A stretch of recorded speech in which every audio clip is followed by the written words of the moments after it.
Okay, this is the setup I've got for drilling and tapping out the adjustment screws for the Gib. So I've got this set up on my homemade tilting table, and that tilting table will go another 5 degrees over center. So I've designed it so I can mount some big stuff on it.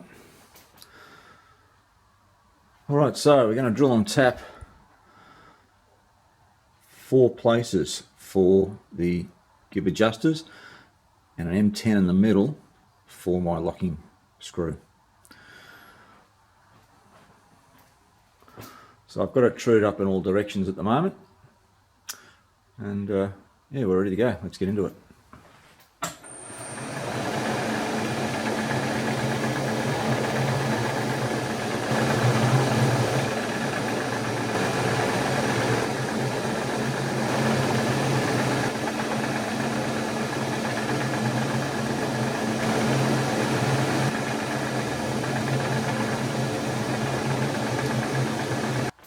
Alright, I'm going to drill and ream these holes that are going to take the rod for doing the Gib adjusters. So I want them to be a reasonably neat fit inside there rather than just a drilled hole. So we'll see how we go.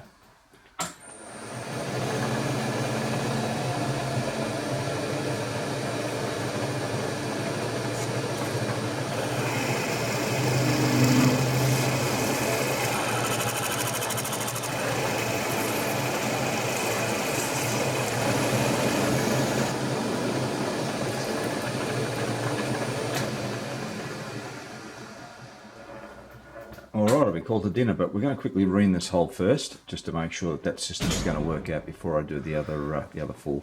Alright, we've got our reamer set up. Let's just see how we go through. It should be about 0.3 of a mil I'm taking off.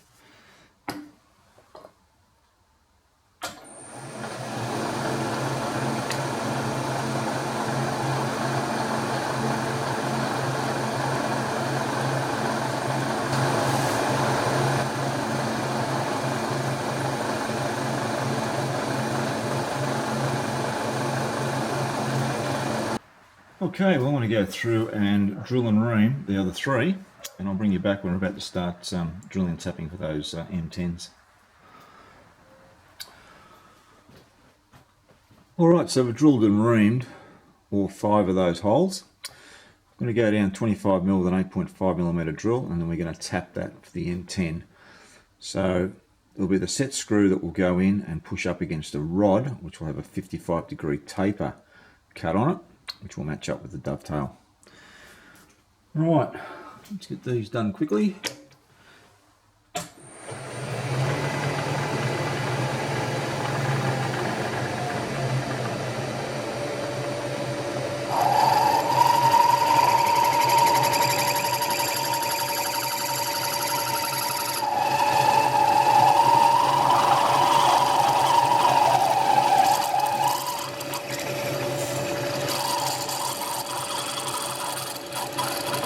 Setup I've got on this milling machine. So I've put a 50mm riser in here so I can get a little bit of extra head height, which meant I also had to make up a new Z-axis screw for the table as well. So I've got an extra 2 inches of stroke, and I've got maybe another 20-30mm more that I can go down, but I'm sort of right at the limits of this this machine at the moment to be able to do these sorts of jobs. So if I didn't have that riser in there, I certainly wouldn't be able to do this sort of work in this configuration. I have to set up the vertical head to be able to, or the horizontal head to be able to do that. All right, let's get these tapped, and we'll start looking at the Oilways next that I've got to put into here, and I've got to put a retainer in for the Gib as well. So I've got a design for that.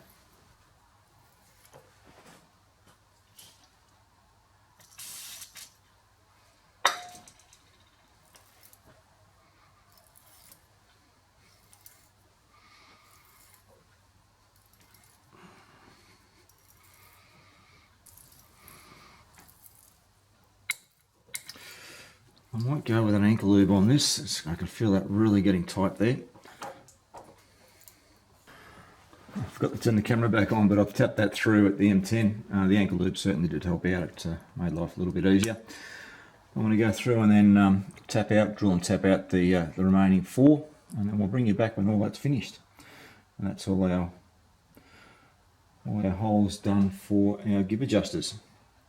And as I said, we'll start looking at our lubrication system into the grooves that we've cut for the underside. Guess what? Yes, I broke the tap off inside. Ah, dear me. Alright, well, I'm going to spend the next few hours trying to get that out. That's in there tight. Alright, wish me luck, guys. We'll see how we go. Alright, that's the broken tap. And that's the hole that was in there. Now I've managed to get it out, and just by chiseling and using center punches and slowly work it out, I was able to break it out in pieces. So it took about an hour, but didn't really do any damage to the thread, to the bore actually, so to the walls of the thread. So I think I got out of that one very lightly. Alright, so 1, 2, 3 and 4 are for our Gib adjusters, and the center one is going to be for our locking mechanism onto the Gib. Alright, well, I've had enough tonight. I'm going to pack it in. As I said, tomorrow we'll start looking at the oilways. They're going to feed into this.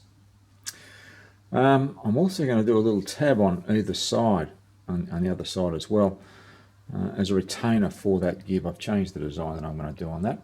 A little bit fancy, but I enjoy doing that stuff. Alright, I'll see you next time, guys. Alright guys, so this is the setup I've got for the oilway porting for the slideways.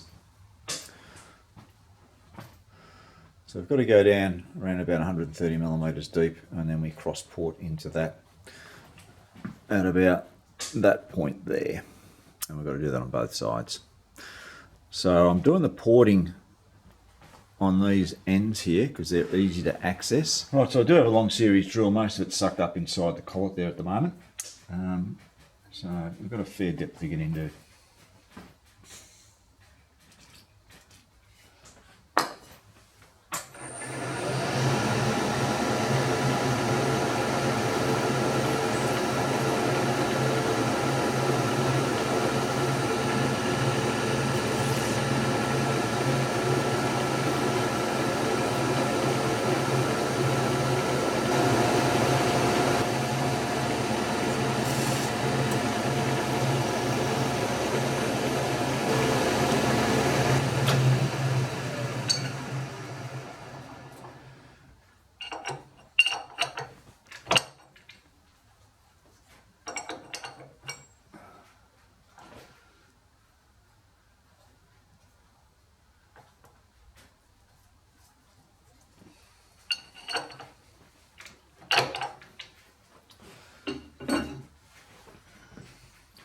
Well, we'll just keep lengthening this progressively. I'm going to run outside the flutes, so that's, we're going to have to go very, very slowly there.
Righto, that's it to depth.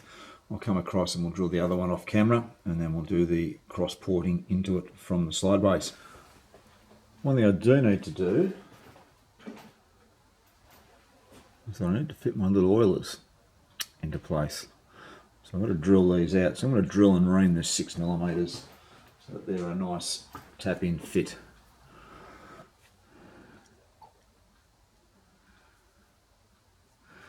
Alright, it'll be a nice little tap-in fit in there. We'll leave them out for the time being though. Alright, let's get across the other side now and get that one sorted out. Alright, that porting's now done. That worked out quite successfully. I'll break this setup down and we'll flip it over and we'll do the cross porting. Hopefully we're going to line up with some holes. Alright, we'll come back after we've got that setup ready to go. Righto, we're now set up to do that cross porting. So we'll see how close our numbers are. And hopefully we're going to break through. Alright, we'll get you set up on the stand and let's see how we go.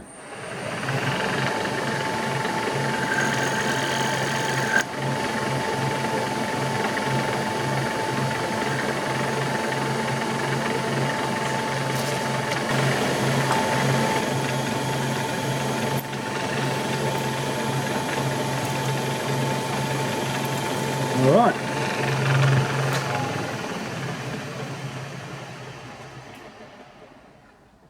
Beautiful. They came through bang smack on centre the way that felt. Alright, I'll drill the other one off camera and hopefully we get the same result and we'll bring you back. Alright, so they felt really good coming through. And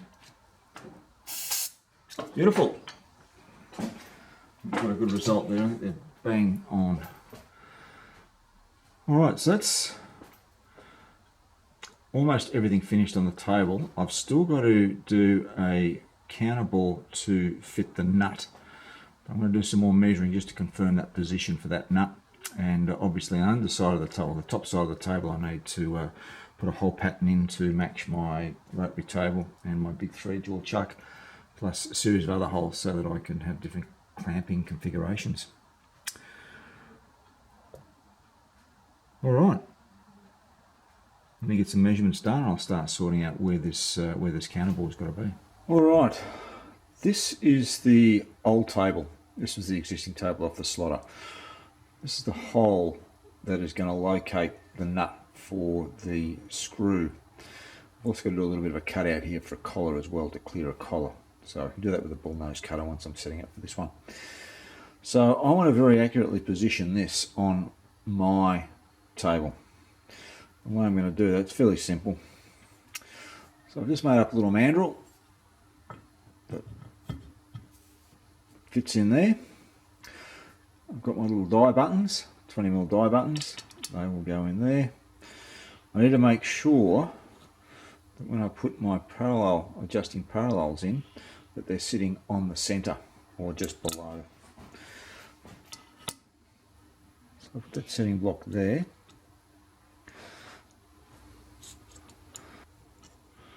Get these in the right orientation, I'll be okay.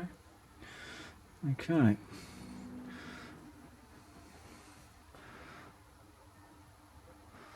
So that's them up there in position. Let's just lock them off so they can't move.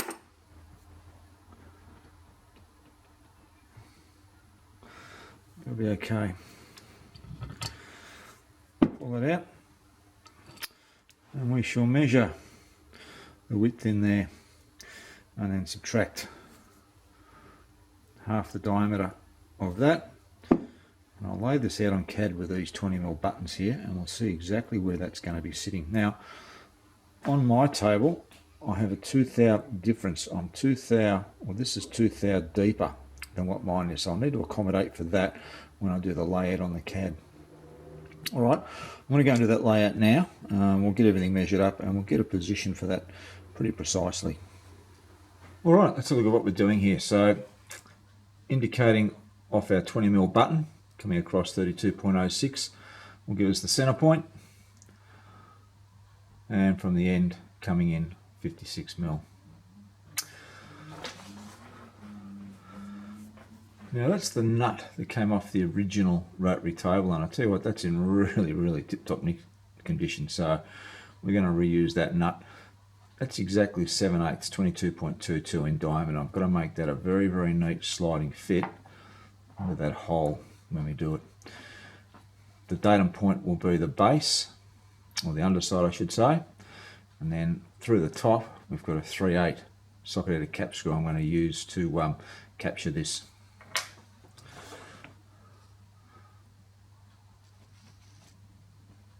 So I hope you can see that. So I've got to do a counterbore on the other side for a socket-headed cap screw. We're going to drill straight through with a 3/8 diameter drill to match the 3/8 socket-headed cap screw that's going to go in. Then we're going to drill, then we're going to counterbore and tip it over, and then do the counterbore for the socket-headed cap screw. That's the plan. Let's see how we go.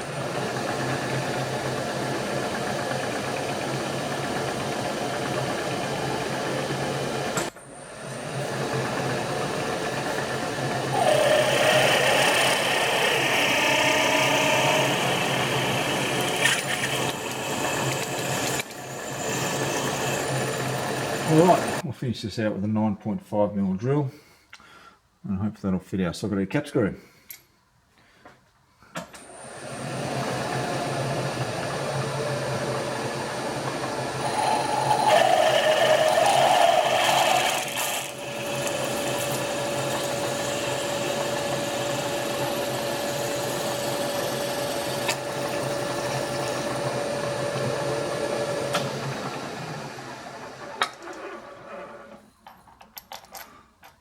Beautiful.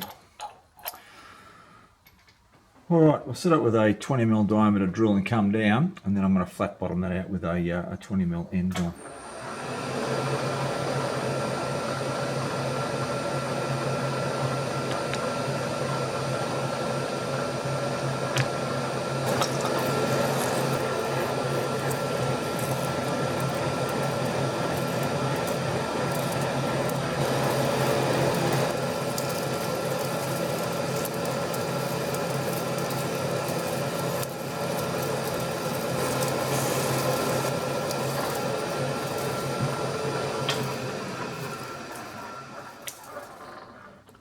Alright, that's down to 13.5 deep.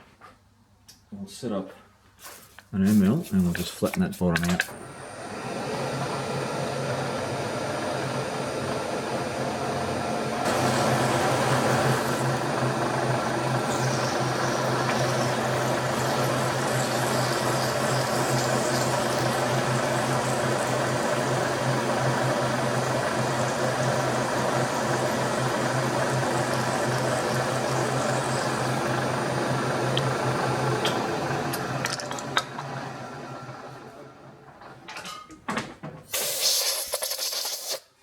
Right, let's just check that depth.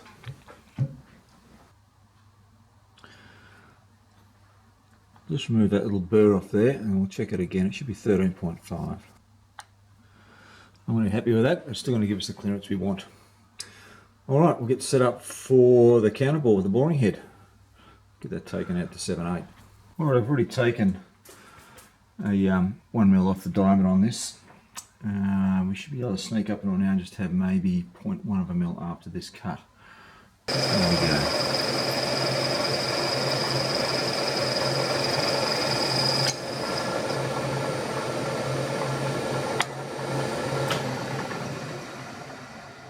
Just quickly check that with the calipers. Not that I don't trust myself, but I don't trust myself.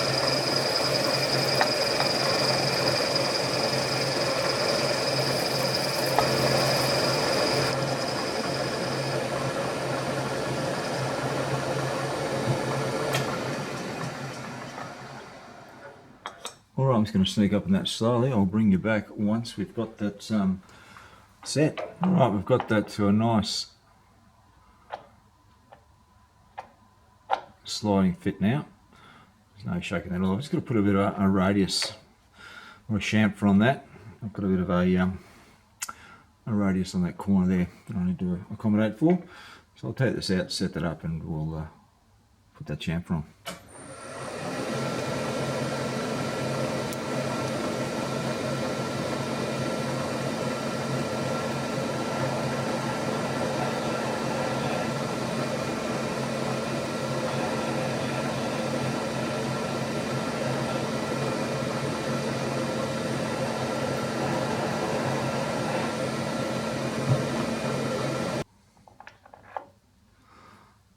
Beautiful. Very happy with that.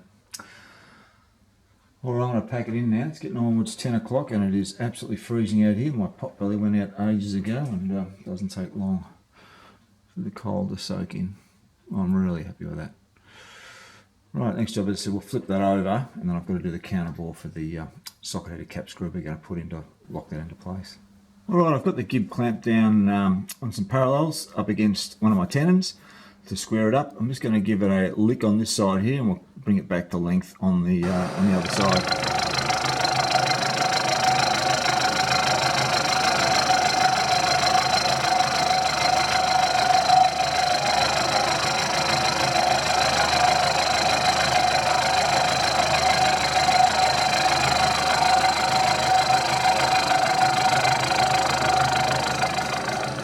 Alright, I'll machine the other end off camera. I'm going to get this to the exact length as to what the table is because I want to use the milling machine table as a datum when I cut in the retaining keys, and I'll be doing those as an assembly with the Gib.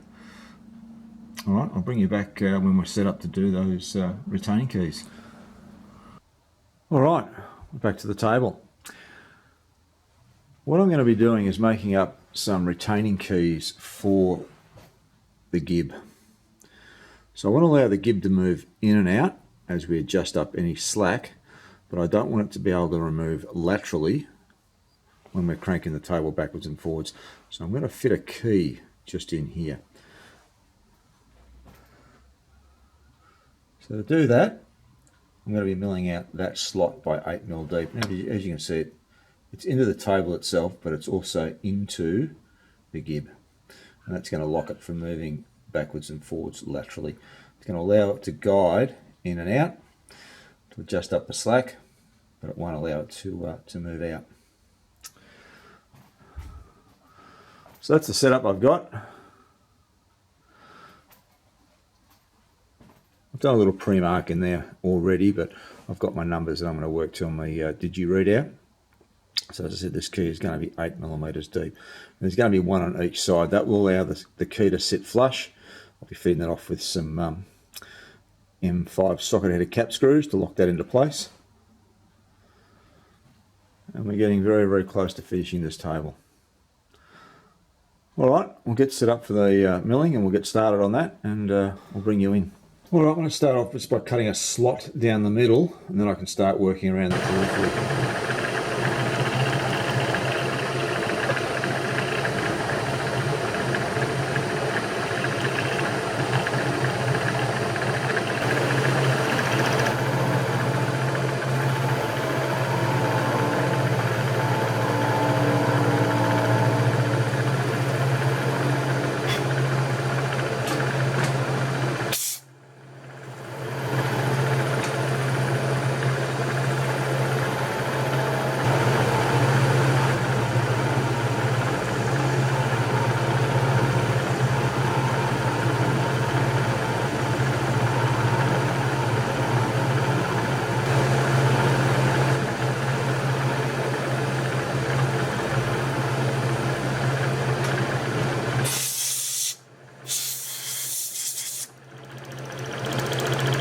Alright, that's the end result. Sorry I couldn't show too much of that. My Z-axis handle was smack bang on the side of the camera stand, so I kept hitting it. So it's easier just to get it out of the way. But you can see the end result there. We've drilled, or we've milled into our Gib quite successfully. We've got a nice finish. I'm now going to drill and tap for the 2 M6 socket-headed cap screws that are going to hold that key into place. So I'll do that off camera and we'll come back when that's finished. We've got to flip it over and repeat and rinse on the other side. Alright, that's the second side finish for the key. You can see inside there. Drilled and tapped, ready to go. So that's going to allow this Gib to move backwards and forwards, but also guide it. Alright, we'll get this all stripped down and we'll get to making the keys. I think that's the last thing I've got to do on this table is make up the keys. Then we can start looking at fitting it. Oh, sorry, no, I do have to do the studs for the adjustment on the Gib. But I'll get those knocked up fairly quickly, and we'll get this into place, and we'll see how it all runs.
Alright, that's the scraping or the flaking done, and that's taken me nearly close on 2 hours to do that. I have also done up underneath the dovetail, so that's a little bit hard to see, but that's the end result of that flaking. Now this is only just to hold oil. As you might have noticed in the previous videos there, when I set this up, this thing is within a tenth or two of a thou. It's very, very close squareness to the ram. Alright, we'll get that assembled and we'll see how our next table fits up.